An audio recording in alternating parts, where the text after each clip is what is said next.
नमस्कार. स्वलिखित भाग 2. कथेचं नाव आपल्याला काय. लेखिका सौ भाग्यश्री पुरोहित. नेहमीप्रमाणे मी संध्याकाळी 6:30 वाजता घरी पोचले. घरी आल्या आल्या आप्पांनी बातमी दिली. चिऊ आज शाळेच्या व्हॅनमधून उतरली ती रडतच.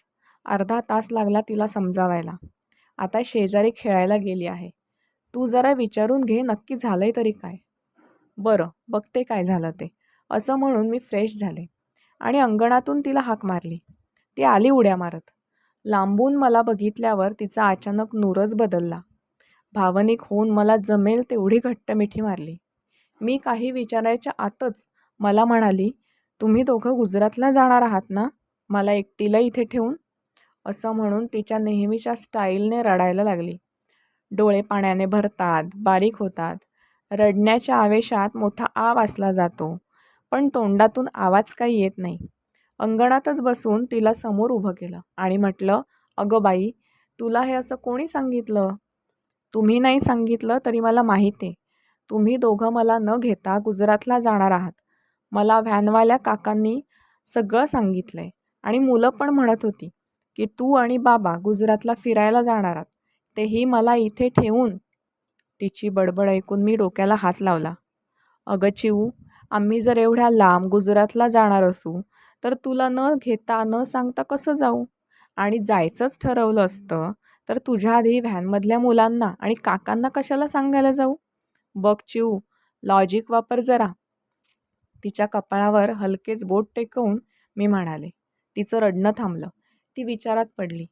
कपाळाला आठ्या पाडून एकदा माझ्याकडे बघून म्हणाली, खरं सांगतेस? बघ हं, फसवत नाही ना मला? नाही ग बाई, मी कशाला फसवू तुला? तुझा माझ्यावर विश्वास आहे की व्हॅनमधल्या मुलांवर? तुझ्यावर. असं म्हणून तिने परत एकदा मला मिठी मारली आनंदाने. चिऊ पहिल्यापासूनच तिच्या बाबांबद्दल खूप पजेसिव्ह होती. कोणी कधी म्हणालं की आम्ही आता तुझ्या बाबाला घेऊन जातो की लगेच तिथल्या तिथे गळा काढायची. किती समजावलं तरी किरकिर करत राहायची. तिचे गुरुआबा पण तिला चिडवायचे. बाबा माझा आहे, त्यामुळे तो माझ्यासोबतच राहणार. जातो आता त्याला माझ्यासोबत घेऊन.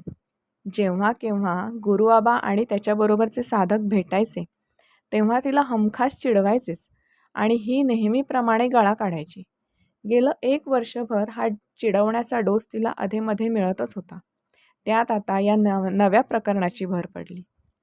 रात्री झोपताना गोष्ट सांगण्याआधी तिच्याशी थोड्या गप्पा मारल्या. म्हटलं, चिऊ, कोणी चिडवलं की तू लगेच रडतेस. कोणी काही म्हणालं की तुला ते खरं वाटतं.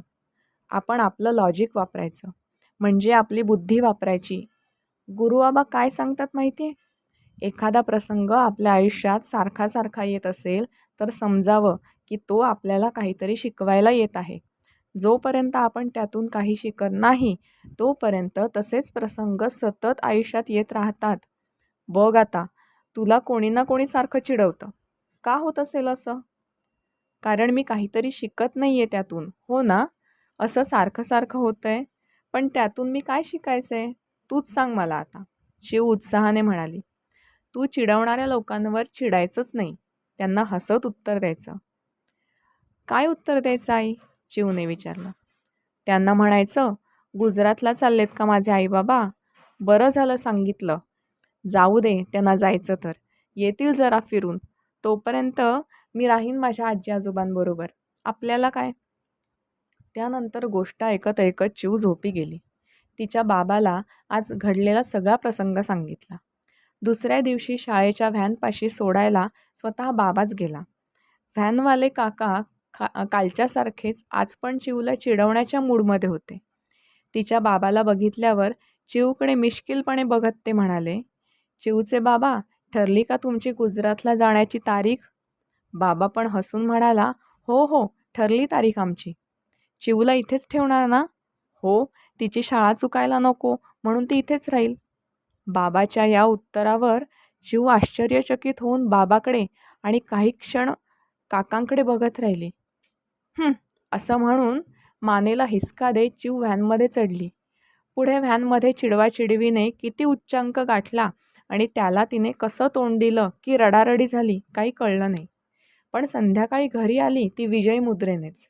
घरी गेल्यावर मी काही स्वतःहून विचारलं नाही काय झालं वगैरे.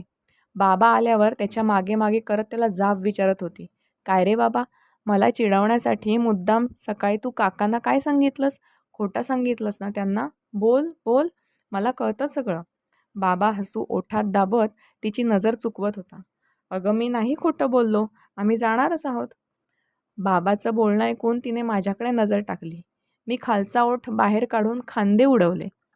आता ती तिचा तिचा विचार करून म्हणाली, जा तुम्हाला कुठे जायचं ते, मी राहीन तोपर्यंत आजी आजोबांकडे, आपल्याला काय, असं म्हणत बाहेर खेळायला निघून गेली. जाताना ओरडली, बाबा बाबा, लॉजिक लॉजिक. काही महिन्यांनी आम्ही कोकणात आमच्या आवडत्या मठात गेलो. तिथे गुरुआबा भेटले. बाकीचे आलेले साधकही भेटले.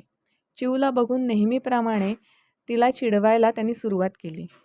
आता आम्ही बाबाला इथेच ठेवून घेणार, तू जा तुझ्या आईबरोबर नाशिकला. त्यावर ती खांदे उडवत म्हणाली, ठीकच आहे, घ्या ठेवून बाबाला इथेच, आपल्याला काय. तिच्या उत्तराने सगळ्यांनाच आश्चर्य वाटलं. त्यावर एक दादा म्हणाला, तुझ्या आईला पण इथेच ठेवून घेतो, तू एकटीच जा नाशिकला. मला माहिती आहे मला चिडवायला म्हणताय ना असं, खोटं बोलताना सगळे, घ्या आईला पण इथेच ठेवून, आपल्याला काय. असं म्हणत चिऊ गायींच्या गोठ्याकडे उड्या मारत निघून गेली.